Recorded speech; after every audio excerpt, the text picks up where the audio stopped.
tardes. Buenas tardes, Ajá, bien, bueno, bienvenida aquí la estudiante Ana Paredes y los demás gracias. participantes de la presente unidad curricular o cátedra Derecho Procesal Civil 4, perdón, Procesal Civil 2 de la Universidad de Falcón en convenio con el Instituto de Estudios de Investigación y Posgrado IEMSI. En la tarde de hoy, pues vamos en nuestra segunda clase sincrónica a dar lo relacionado con la unidad número 3, en la cual va a corresponder dos puntos bien importantes. Por un lado, el tema ya de la sentencia y los recursos, que es precisamente los actos realizados, en primer lugar, por el órgano jurisdiccional, actuando el poder en función jurisdiccional cuando dicta la sentencia, los medios por el cual se acude a la revisión de la misma a través de los recursos y posteriormente, pues lo relacionado con el poder cautelar,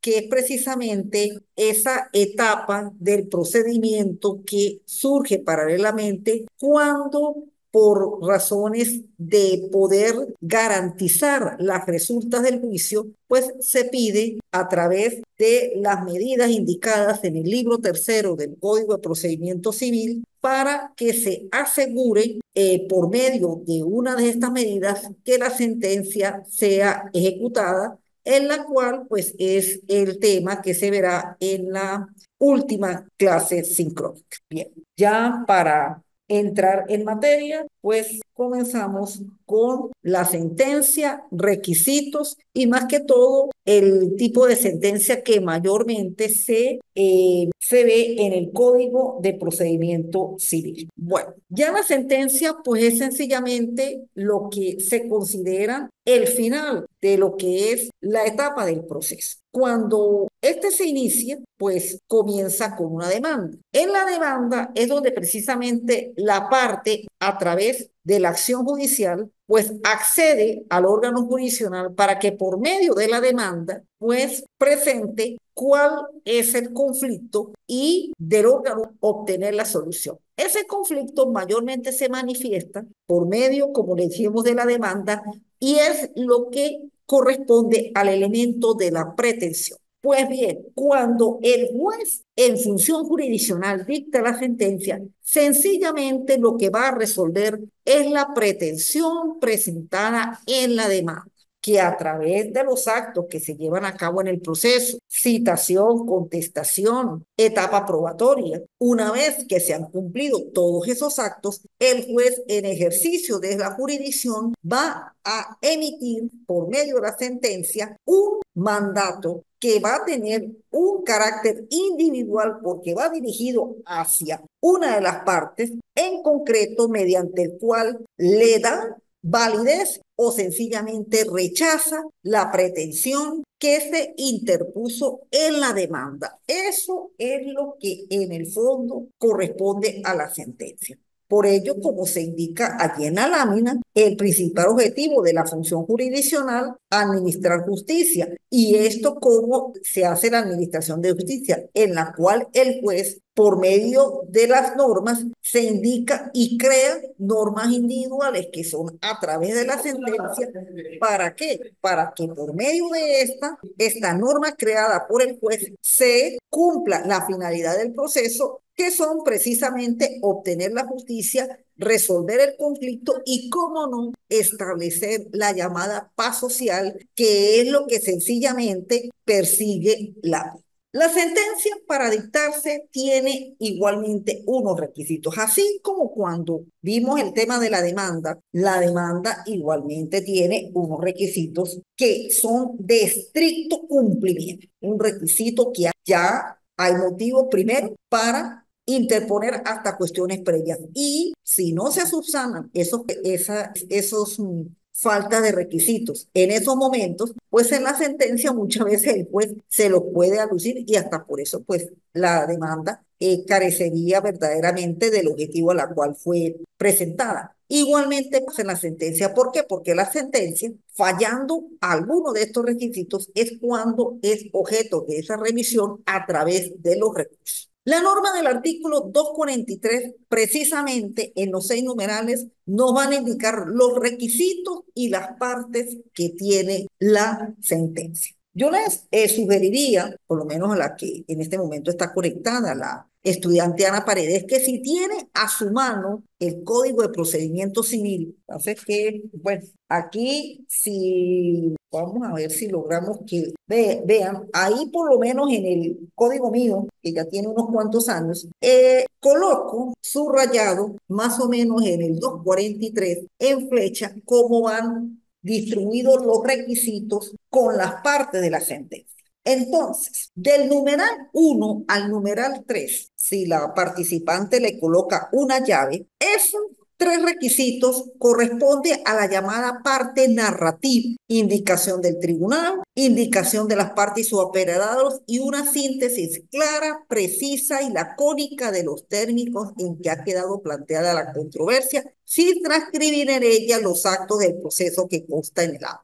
¿Cómo se estructura estos 3 requisitos en la llamada parte narrativa? Sencillamente aquí se indica el tribunal, partes y apoderados se identifican completamente y qué es lo que se hace en la relación de lo que establece el numeral tercero. Sencillamente una enunciación de todos los actos que ocurrieron en el proceso, desde la demanda hasta el momento en que se empezó a dictar la sentencia, que sería prácticamente el escrito de informes que se presenta como última actuación de las partes. Eso es lo que se coloca en esa síntesis clara, precisa y lacónica de los términos en que ha quedado planteada la controversia, cuándo ocurrieron y qué actuaciones fueron que se presentaron. Luego tenemos en el lugar cuarto, es la llamada parte emotiva, y prácticamente aquí lo dice, los motivos de hecho y de derecho y de decisión. Este requisito se refiere ya exclusivamente al trabajo que realiza el juez. Y cuando el juez realiza su trabajo, generalmente él coloca en la sentencia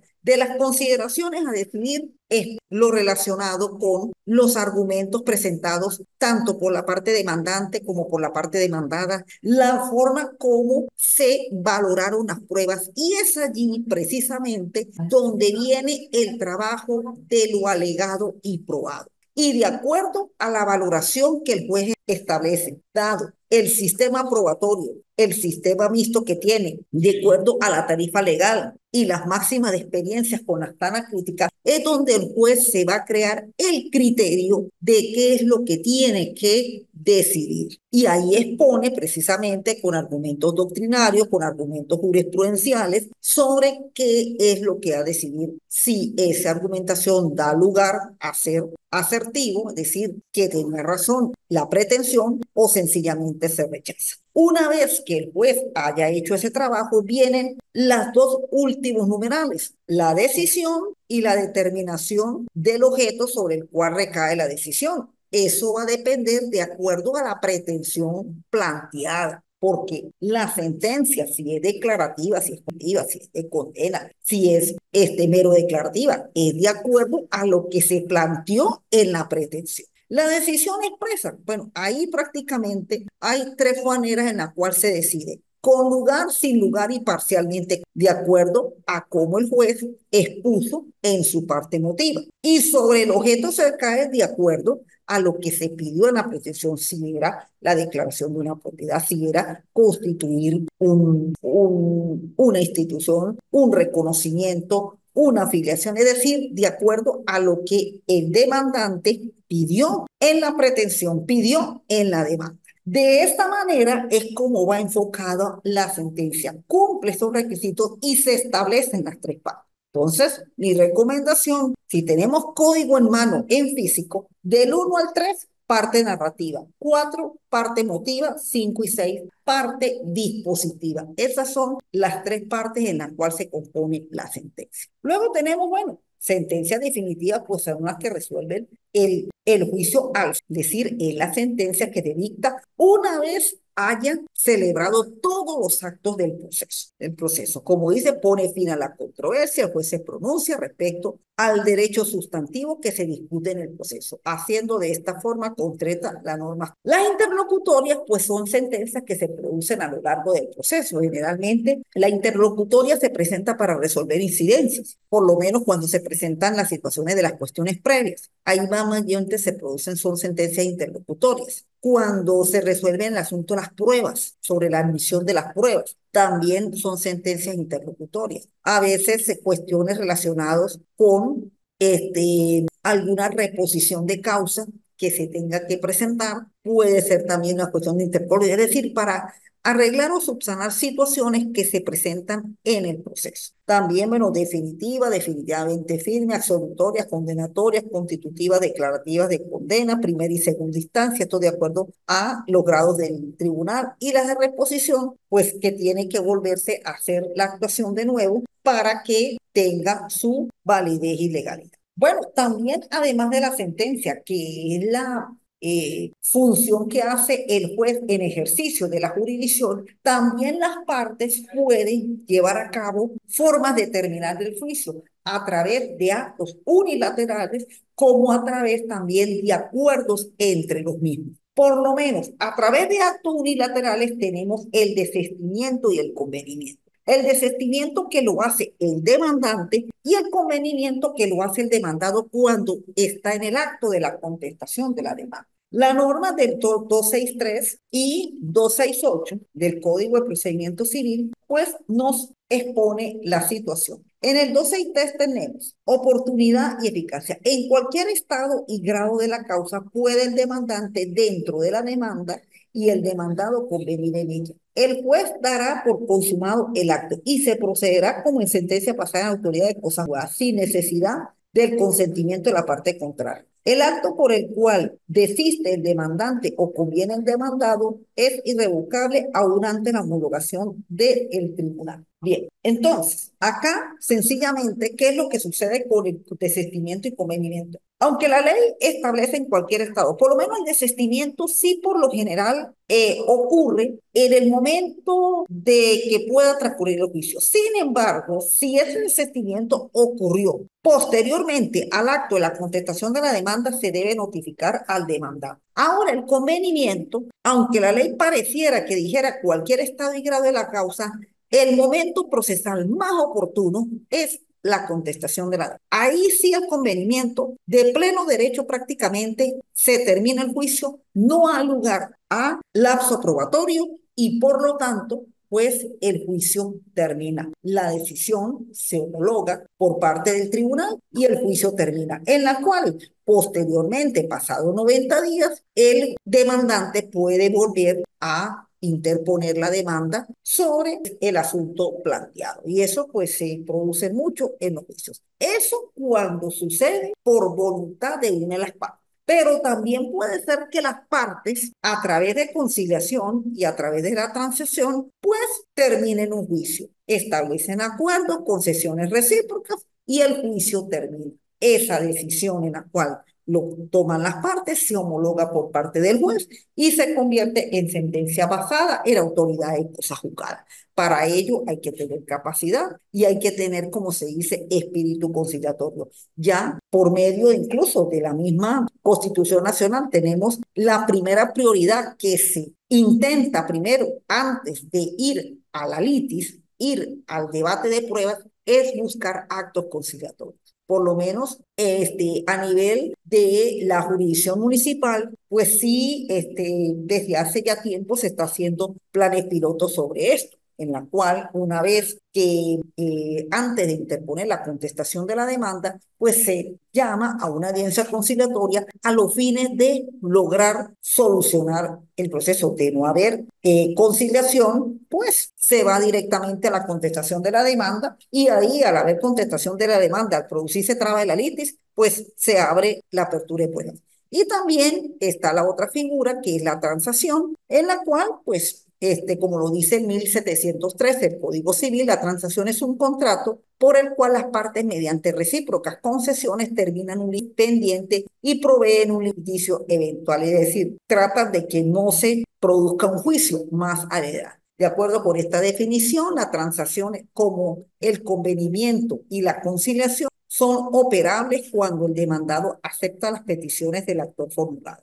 En el libro, la transacción se aplica en materias donde no esté involucrado el orden público y se exige la idoneidad en el objeto, siendo en que para las transacciones esto no puede ser prohibido. Es decir, generalmente cuando se producen las transacciones, pues tienen que ser materias en las cuales no afecte el ejercicio del orden público, por lo menos los juicios civiles que tengan por naturaleza la propiedad, el derecho de las obligaciones, las particiones, todo lo relacionado con los negocios jurídicos. Eso mayormente sí son susceptibles de transacciones. Mayormente ese tipo de negocios. Las materias relacionadas con el estado y buen orden de las familias y el estado y capacidad de las personas, sí por lo general aquí en este tipo de juicios hay que esperar la sentencia definitiva. Entonces, generalmente, cuando se tenga la capacidad de transar, pues esto es una de mis recomendaciones que les hago a los nuevos abogados, es que así como aprendemos a litigar, tenemos que aprender a negociar, porque los juicios, mientras no tengamos todavía la reforma del Código de Procedimiento Civil, que la tenemos en espera todavía, pues se tornan muy largos, se tornan hasta cierto punto muy costosos, porque ya en este momento todo lo relacionado a las actividades de los juicios, pues hay que dar colaboraciones para que precisamente los tribunales pues tengan esa función de funcionamiento, mantenimiento, logística, bueno, todo lo que implica el funcionamiento de un tribunal, pues en la medida en que se pueda transar y conciliar, pues se puede lograr tener las soluciones satisfactorias, claro, siempre y cuando sea en beneficio de nuestros clientes, porque la transacción tiene que buscar es para que el cliente sea beneficiado, porque si no va a ser beneficiado, pues entonces se sigue y a lo mejor en la sentencia podamos tener la solución. Pero esa es la nueva tendencia de ahora. Primero, buscar la solución por medios alternativos y ya lo último, si ya no se consigue por medios alternativos, entonces sí ir a las sentencias definitivas. Y bien, los recursos. Bueno, los recursos pues son sencillamente los mecanismos por el cual tienen las partes de revisar la sentencia. Esos son los mecanismos. Las sentencias, una vez que se dictan, pues ellas son objeto de revisión. Y por eso la ley establece, una vez que sea dictada dentro del lapso establecido, para la sentencia definitivamente firme, 60 días, para las sentencias interlocutorias, 30 días, o notificar a las partes una vez que la sentencia haya salido, haya salido fuera del lapso de los 30 o los 60 días, hay que notificar a las partes aquella en la cual se siente que no quedó satisfecha con la decisión, pues tiene el mecanismo de acuerdo a las normas que aquí están establecidas en la lámina y que se encuentran en el Código de Procedimiento Civil, hacer la correspondiente revisión de la sentencia. En vía ordinaria tenemos lo que es el recurso de apelación, los recursos de hecho y de revocatoria. Y en vía extraordinaria tenemos el recurso de casación y el recurso de invalidación. En cuanto al primero, lo que es el recurso de apelación, pues generalmente se presenta a través de unos informes. Esos informes generalmente se presentan, tienen el 20º día, si es sentencia definitiva, una vez que el expediente es admitido en segunda instancia, esto se hace en el Tribunal Superior en segunda instancia. Al ser admitido, se presentan esos informes y esos informes pues tienen que precisamente indicar dónde fueron las fallas de la sentencia, porque ¿qué es lo que se revisa? ¿Qué es lo que se apela? Se apela es la sentencia. En la sentencia, por eso, hay que conocer los elementos, los requisitos, y en base a esos requisitos, dónde se presentó el juez en las fallas, que mayormente siempre las fallas se presentan en el numeral cuarto, porque claro, ahí viene el análisis del juez, ahí viene el estudio que el juez hace con respecto a lo que está en la demanda y está en la contestación. Y muchas veces hay ciertos argumentos que como que debilitan el sentido de la norma jurídica. Entonces, ahí es donde se ve. Eso en lo relacionado con la apelación. El recurso de hecho y el de revocatoria es más que todo un recurso que se solicita cuando la apelación o es negada o es oída en un solo efecto. Porque generalmente en sentencias definitivas la apelación se oye es en ambos efectos. El expediente se va completo al Tribunal Superior para su revisión y ver por qué se está objetando esa sentencia. Ahora, con relacionado al recurso de casación, sí es un recurso extraordinario. Y ese recurso de casación se interpone ante, en nuestro caso, como estas son sentencias civiles, se interpone ante la Sala de Casación Civil del Tribunal Supremo de Justicia. Allá hay que cumplir una serie de formalidades. Primero, hay que anunciar el recurso de casación que se hace ante el tribunal que dictó la sentencia de segunda instancia. Segundo, una vez anunciado el recurso y oído el mismo y admitido, el expediente se va completo ante la respectiva sala. Al llegar en la respectiva sala, de acuerdo al lugar de la República donde proviene el expediente, por lo menos los expedientes que van de aquí del estado Táchira,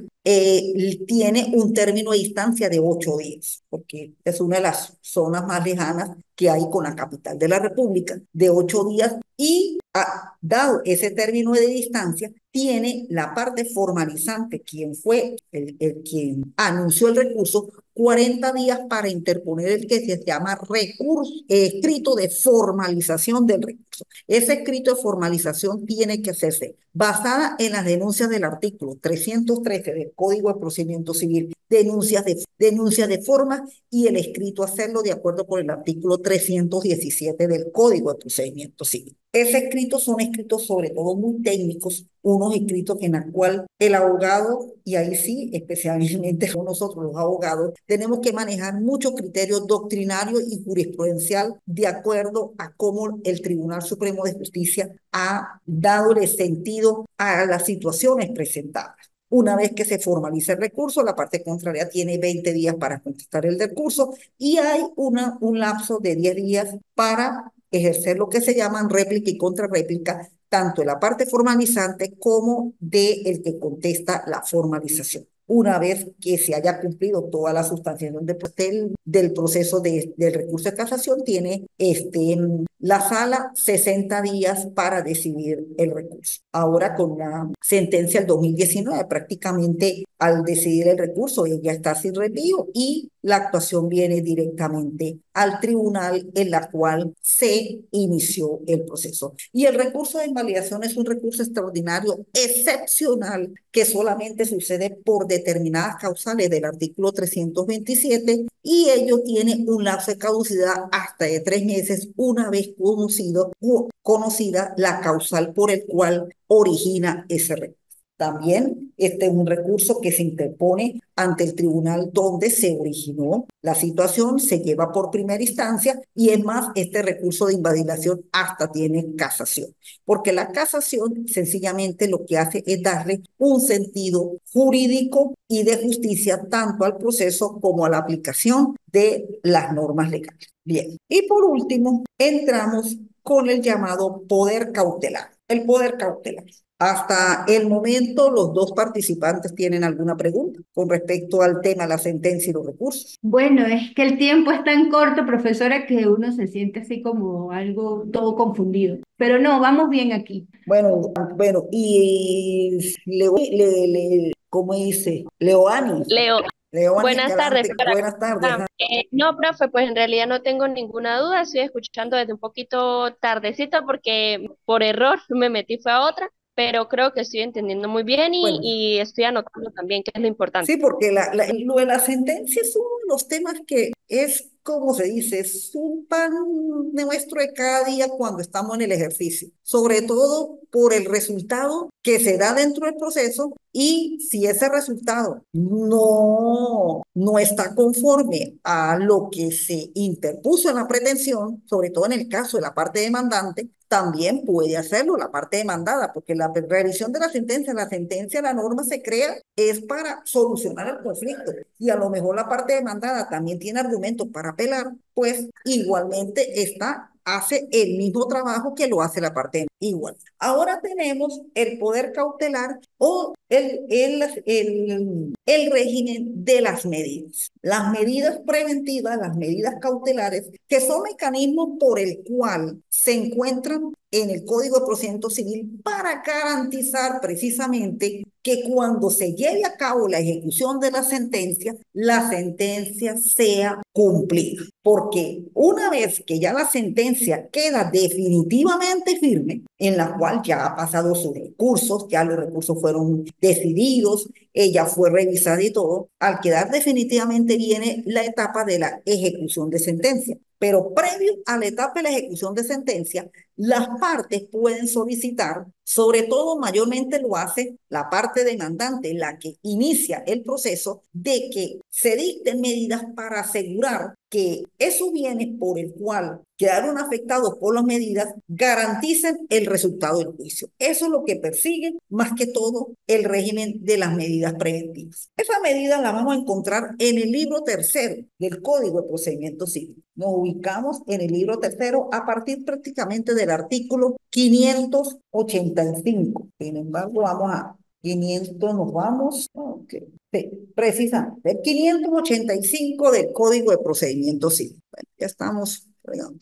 tiempo todavía no alcanza. 585 el Código de Procedimiento Civil. Y me voy a permitir leerlo para comprender por qué se aplican y se utilizan estas medidas dentro del procedimiento. Las medidas preventivas establecidas en este título las decretará el juez solo cuando exista riesgo manifiesto de que quede ilusoria la ejecución del fallo y siempre que se acompañe un medio de prueba que constituya presunción grave de estas circunstancias y del derecho que se reclama. Es decir, ¿qué es lo que se realiza allí y por qué la norma establece que las decretará el juez cuando exista riesgo manifiesto? Porque muchas veces, sobre todo, cuando se demandan los cobros de dinero, cuando se demandan por lo menos las nulidades de contratos y, en fin, todo lo que tiene que ver con negocios que han realizado las personas y que no quedaron satisfechos, en la cual el bien que pueda garantizar la medida ese bien se pueda dilapidar, es decir, se pueda desaparecer. Entonces, precisamente para asegurar que este bien garantice el juicio, pues por eso es que el juez decreta la medida. Para ello se tiene que probar con documento auténtico y sobre todo que la parte que solicite cumpla con los dos preceptos, el sonum bonum iuri y el perico in re mora, el del derecho no cumplido y del riesgo manifiesto para que la misma pueda ser decretada. O sea, siempre decretar una medida es bastante, no es que sea difícil, pero hay que ser muy preciso en lo que se está pidiendo para que la misma sea decretada. En la siguiente lámina, pues tenemos precisamente la normativa, los requisitos para presentar las medidas, la aplicación de las medidas y las tres clases de medidas que establece el ordenamiento jurídico procesal venezolano, las que están en el Código de Procedimiento Civil. Las medidas de embargo que se aplican sobre los bienes muebles, la medida de prohibición y gravar sobre los bienes muebles y la medida de secuestro, que es una medida que se aplica sobre bienes determinados, que es la que establece el 599. La ley establece cuáles son esos bienes por el cual se establece el secuestro. Solamente hay una que quedó derogada, la del numeral 7, porque ya con respecto a los cánones de arrendamiento, pues no se aplica secuestro sobre ello. Es decir, cuando se demanda un desalojo producto de contrato de arrendamiento, se pedía la medida de secuestro con el fin de que obligara al inquilino a que pagara o a que desalojara, pero ya con las nuevas normativas en materia de derecho inquilinario, pues esta medida fue derogada. De resto, si se aplica sobre el resto, sobre bienes muebles, sobre los bienes de litigio, sobre los bienes de la comunidad conyugal, sobre los bienes de una partición de herencia, es decir, donde tenga más que todo entre los mismos dueños participan dentro del proceso. Y la medida preventiva de enajenar y gravar se aplica sobre bienes inmuebles. Allí, cuando se decreta esta medida, se oficia ante el registrador principal, el registrador público, se coloca la nota marginal donde debe ir indicada la medida y ese inmueble queda prácticamente paralizado a los efectos de realizar una negociación. Ahí sí, en realidad, pues por eso dice enajenar y gravar, ni puede vender ni lo puede hipotecar. Sencillamente, ese bien queda es a la disposición del tribunal. Y cuando se va a pedir la medida, pues ella también tiene un procedimiento que se lleva a cabo en el tribunal. Primeramente, la medida la decreta el tribunal donde comenzó en el juicio. Si por lo menos el juicio se inicia en uno de los tribunales de primera instancia, en uno de los 4 tribunales de primera instancia, y la medida es decretada, ¿qué es lo que sucede? En cuanto a la medida de embargo y de secuestro, pues se envía una comisión al llamado Tribunal Ejecutor de Medidas, que son ahora los tribunales de municipios. Los tribunales de municipios tienen 2 competencias, por lo menos los que se encuentran aquí en la ciudad de San Cristóbal. Ellos tienen jurisdicción ordinaria de municipio hasta 15.000 unidades tributarias, pero también tienen competencia de ejecutar las medidas. Entonces, por lo menos, decreta un tribunal de primera instancia una medida de embargo sobre un determinado bien, vamos a decir, un vehículo. Entonces, ellos comisionan al tribunal ejecutor de municipio y de ejecutor de medidas para que sea ese tribunal que ejecute preventivamente esa medida de embargo. Así es como se opera lo relacionado con el caso de las medidas de embargo. También puede suceder con algunos bienes si se pide una medida de secuestro. Ahora, con relación a la medida de prohibición de enajenar y gravar, no, es así prácticamente el tribunal oficia directamente al registro y el registro pues lo que hace es estampar la nota matinal donde se encuentra el bien. Entonces, una vez que se decreta la medida, naturalmente, si ya las partes están citadas, al tercer día, la parte afectada hace precisamente oposición a la medida, se abre una articulación probatoria de 8 días y luego el juez tiene un lapso, como que son de 2 días, para ratificar la medida o para levantar la medida. Eso es lo que puede hacer, lo que hace el juez cuando se interpone la medida. Esa medida, cuando se decreta y se ratifica, ella se lleva en un cuaderno, se llaman separado. Cuaderno separado significa un nuevo expediente que se abre y ese va conjuntamente con el expediente principal, que en la práctica él va amarradito. O sea, está el expediente principal, el que maneja las partes cuando llevan a cabo el juicio, y está el otro que se abre, que es el llamado cuaderno de medidas. Ahí dicen el motivo, cuando se va a identificar el expediente, cuaderno de medidas, y ahí es donde la medida queda sola. Que ese expediente puede tener trabajo si la demanda es declarada con lugar, es decir, la parte que la con lugar se ejecuta la sentencia y ahí es donde ese expediente va a tener ese trabajo. Si la demanda es declarada sin lugar, era un pliego declarado sin lugar, aunque hayas decretado la medida, pues naturalmente la medida se levanta y ese expediente pues no va a tener trabajo. Bien, acá pues me queda pendiente la evaluación para las actividades 3 y 4, la cual ya para la próxima semana pues la van a tener. La que van a presentar es la actividad número 2 relacionada con el ensayo. Ya por lo menos, sí, los exámenes, pues la gran mayoría pues lo presentó muy bien, la redacción, sobre todo la letra, tratar de escribir con letra de molde, porque todavía en los tribunales se trabajan con ciertos escritos a mano. Claro, también escritos que se pueden llevar a impresos en computadora, pero hay momentos en los cuales uno tiene que presentar los escritos a mano y perfectamente hay que ser claros para que los lean los que llevan la sustanciación de los expedientes y también el mismo juez cuando esté haciendo el estudio en la decisión correspondiente. Bien, ¿alguna pregunta? No, ninguna. Bueno, entonces la próxima semana se evaluará el tema número 2, la unidad número 2, que ya fue explicada en el encuentro sincrónico anterior.